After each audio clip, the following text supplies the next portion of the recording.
ہم آپ سے گزارش کرتے ہیں کہ اس چینل کو ضرور سبسکرائب کریں اور اپنے دوستوں کے ساتھ ان ویڈیوز کو ضرور شیئر کریں تاکہ اہل بیت علیہ السلام کا پیغام زیادہ سے زیادہ لوگوں تک پہنچ سکے۔ اگر آپ کو کوئی بھی کوشچن پوچھنا ہو تو آپ اپنا کوشچن کمنٹ باکس میں کر سکتے ہیں یا پھر ہمارے واٹس ایپ نمبر پہ سینڈ کر سکتے ہیں۔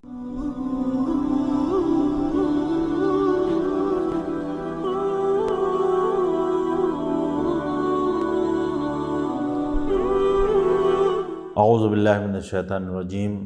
بسم اللہ الرحمن الرحیم۔ ناظرین محترم، السلام علیکم۔ ماہ مبارک رمضان کی آمد آپ سب کو بہت بہت مبارک ہو۔ ایک بار پھر ہم لوگ ماہ مبارک رمضان کی مناسبت سے دروس کا سلسلہ لے کے آپ کی خدمت میں حاضر ہیں، اور امسال انشاءاللہ کوشش یہ ہوگی 9:45 بجے یعنی 9:45 سے یہ دروس روز رات کو نشر کیے جائیں گے، اور امید ہے کہ انشاءاللہ سالہ گزشتہ کی طرح آپ حضرات ان دروس میں شرکت کریں گے۔ مقصد ان دروس کا یہی ہے کہ ان مبارک ایام میں جتنا بھی ممکن ہو سکے اہل بیت کے پیغام کو نشر کیا جا سکے، آپ حضرات کی خدمت میں پہنچایا جا سکے۔ دور حاضر میں جو بہت ایک اہم مسئلہ ہے اور جس پہ کافی گفتگو بھی ہوئی ہے گزشتہ دنوں میں اور ہو رہی ہے، وہ مسئلہ دور حاضر میں حجاب کا مسئلہ ہے۔ حجاب کے حوالے سے ہمیشہ پوری دنیا میں مختلف مواقع پہ اعتراض ہوئے، جوابات دیے گئے، حمایت کرنے والے بھی بہت لوگ ہیں، مخالفت کرنے والے بھی بہت سے لوگ ہیں، اور گزشتہ ایام میں خود ہمارے ملک عزیز ہندوستان میں بھی حجاب کے حوالے سے بعض اسکول اور کالجوں میں کچھ پابندی عائد کی گئی۔ تو اس تناظر میں ہمارے لیے ضروری ہے کہ ہم یہ جانیں کہ حجاب کی اسلام میں کتنی اہمیت ہے، حجاب کہ ہمارے دین میں کتنی زیادہ اہمیت ہے، اور حجاب خود ہمارے سماج کی سالمیت کے لیے، ہمارے سماج کی صحت مندی کے لیے حجاب کتنا زیادہ ضروری ہے۔ اگر ہم قرآن کریم کی گفتگو کریں تو بہت سے لوگ سوال کرتے ہیں، بعض یہاں تک یہ فیصلہ بھی آ گیا کہ حجاب جو ہے وہ اسلام کا حصہ نہیں ہے، جبکہ اگر دیکھا جائے تو ہمارے پاس بہت سی دلیلیں ہیں کہ جن کی روح سے یہ ثابت ہے کہ حجاب ضروریات دین میں سے ہے، اور حجاب ہم سب پہ واجب اور لازم ہے۔ حجاب کے بارے میں قرآن مجید میں بہت ہی واضح طور سے سورہ نور اور سورہ احزاب میں بیان کیا گیا ہے اور گفتگو کی گئی ہے۔ وہ حجاب جس کے بارے میں ہم لوگ عام طور سے گفتگو کرتے ہیں، اس حجاب کے بارے میں، ورنہ اور بہت سی آیتیں ہیں جس میں جو حجاب کی مختلف قسمیں ہیں، ان کے بارے میں ابھی تھوڑا بہت روشنی ڈالوں گا۔ ان کے بارے میں بہت ہی تفصیل سے قرآن کی مختلف آیتوں میں گفتگو کی گئی اور بیان کیا گیا ہے۔ ہمارے جتنے بھی مراجع تقلید ہیں، چاہے وہ ہمارے قم مقدس کے مراجع تقلید ہوں، یا پھر نجف اشرف کے مراجع تقلید ہوں، دور حاضر کے مراجع تقلید ہوں، یا وہ جو ہمارے بزرگ مراجع تقلید جو گزر چکے ہیں اس دنیا سے، ان سبھی کے فتووں کی روشنی میں حجاب ہمارے دین کا ایک حصہ ہے۔ حجاب کا شمار ضروریات دین میں ہوتا ہے، لہٰذا ہمارے پاس بہت سی دلیلیں ہیں، اور کچھ دلیلیں جو میں یہاں پہ ذکر کروں گا جو ہمارے پاس دلیلیں ہیں حجاب کی،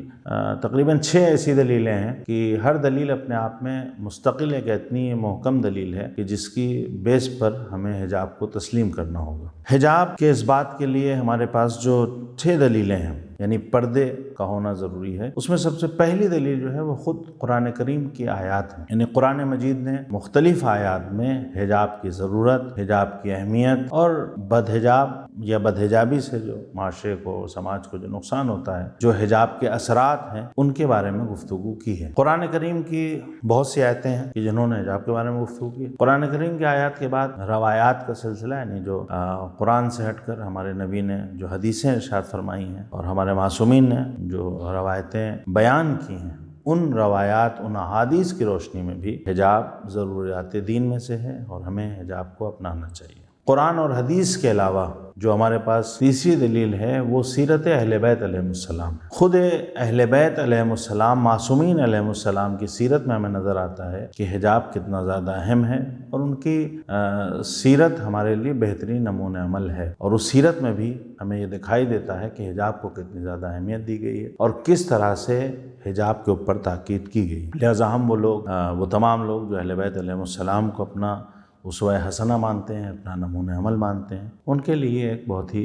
محکم اور بہت ہی بہترین اور مستحکم دلیل ہے کہ اہل بیت کی سیرت میں بھی حجاب ہمیں نظر آتا ہے۔ ان تمام چیزوں سے ہٹ کر خود جو ہماری عقل ہے وہ ہمیں یہ حکم دیتی ہے، ہماری عقل ہمیں یہ بتاتی ہے، ہماری عقل ہم کو یہ سمجھاتی ہے کہ حجاب ہمارے سماج، ہمارے معاشرے کے لیے، ہمارے گھرانے کے لیے بہت ضروری ہے۔ یعنی اگر ہم برہان عقلی کی نظر سے یا جو براہین عقلی ہیں ان کے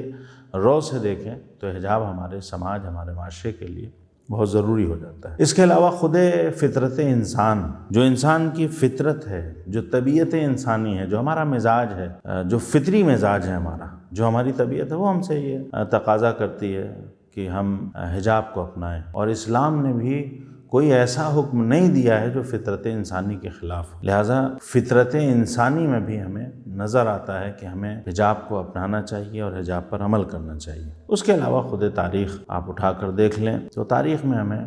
ملتا ہے کہ کس طرح سے حجاب کو اہمیت دی گئی ہے۔ لہٰذا یہ وہ 6 دلیلیں ہیں، یعنی ایک طرف خود قرآن ایک دلیل ہے، قرآن کے بعد آئیے تو روایتیں جو احادیث ہیں یہ دلیل ہے ہمارے لیے، اس سے آپ آگے آئیے تو جو معصومین کی سیرت ہے وہ ہمارے لیے دلیل ہے، معصومین کی سیرت سے آگے آئیے تو ہماری عقل یہ کہتی ہے کہ ہمیں حجاب کو اپنانا چاہیے، عقل سے آگے بڑھیے تو ہماری فطرت یہ کہتی ہے کہ ہمیں حجاب کو اپنانا چاہیے، فطرت کے بعد اگر آئیے تو خود تاریخ کو دیکھیے تو وہ یہ کہتی ہے، تاریخ میں ہمیں یہ سمجھ میں آتا ہے کہ حجاب ضروری ہے۔ لہٰذا جو بہت سے لوگ یہ کہتے ہیں کہ حجاب کے لیے کوئی دلیل نہیں ہے، تو ہمارے لیے حجاب کے لیے ایک دلیل نہیں ہے، حجاب کی اپنانے کے لیے ہمارے پاس بہت سی دلیلیں ہیں، اور قرآن نے، اہل بیت نے، یا روایات میں جس حجاب کی گفتگو کی گئی ہے وہ حجاب صرف بدن کا حجاب نہیں ہے، یعنی یہ بھی حجاب کا ایک حصہ ہے، لیکن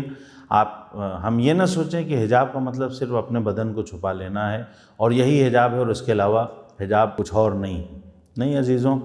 صرف یہی حجاب نہیں ہے، بلکہ قرآن کریم کی آیات کی روشنی میں حجاب کے کئی حصے ہیں۔ قرآن کریم کے نگاہ سے اگر دیکھا جائے تو قرآن مجید کی نگاہ میں حجاب جو ہے وہ نگاہ کا حجاب ہے، یعنی ایک آنکھوں کا پردہ ہے، ایک ہماری گفتار کا حجاب ہے، یعنی گفتگو میں کیسے گفتگو ہو خود اس میں پردہ ہونا چاہیے، پھر اس کے علاوہ جو ہمارا چال چلن ہے اس میں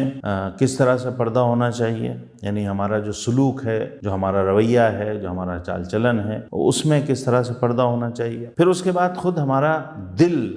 یعنی جو ایک حجاب ہے اس کا تعلق ہمارے قلب سے بھی، ہمارے دل سے بھی ہے، اس کے بعد ایک حجاب وہ ہے جس کا تعلق ہمارے بدن سے ہے۔ حجاب میں یہ تمام چیزیں آتی ہیں، لیکن ہمارے سماج میں، ہمارے معاشرے میں عام طور سے جو سب سے زیادہ جس کو اہمیت دی جاتی ہے اور بعض افراد جسے تمام معنی میں حجاب سمجھتے ہیں وہ بدن کا حجاب ہے، جبکہ صرف ایسا نہیں ہے، بلکہ یہ دوسری جو تمام قسمیں ہیں، نگاہ کا حجاب ہے، رفتار اور گفتار کا حجاب ہے، دل کا حجاب ہے، یہ سب بھی حجاب کے حصے ہیں اور حجاب کی قسمیں ہیں۔ ہمارے سماج میں اکثر افراد حجاب صرف بدن کو چھپانا ہی اسی کو حجاب سمجھتے ہیں، یہ اور اسے تمام معنی میں حجاب مانتے ہیں، جبکہ حقیقت یہ ہے کہ یہ تمام معنی میں حجاب یہ نہیں، ہاں حجاب کا ایک حصہ ہے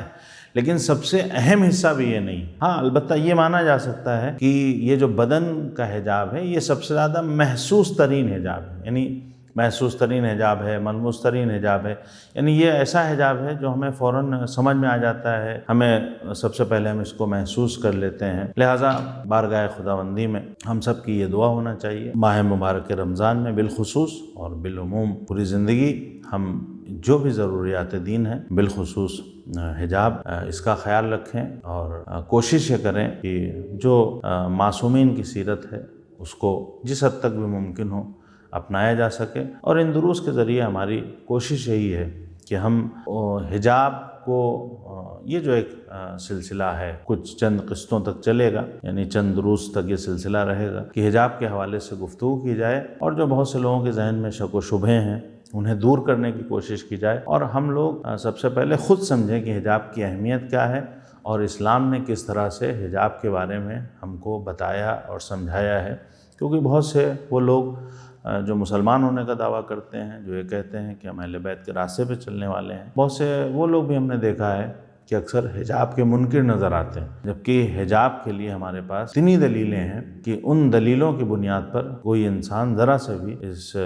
کا انکار نہیں کر سکتا، اور ہر انسان یہ تسلیم کرے گا کہ حجاب ضروریات دین میں سے ہے۔ انشاءاللہ آگے آنے والے سلسلے میں اس کے بارے میں حتی الامکان جو بھی ممکن ہوگا وضاحت کی جائے گی، اور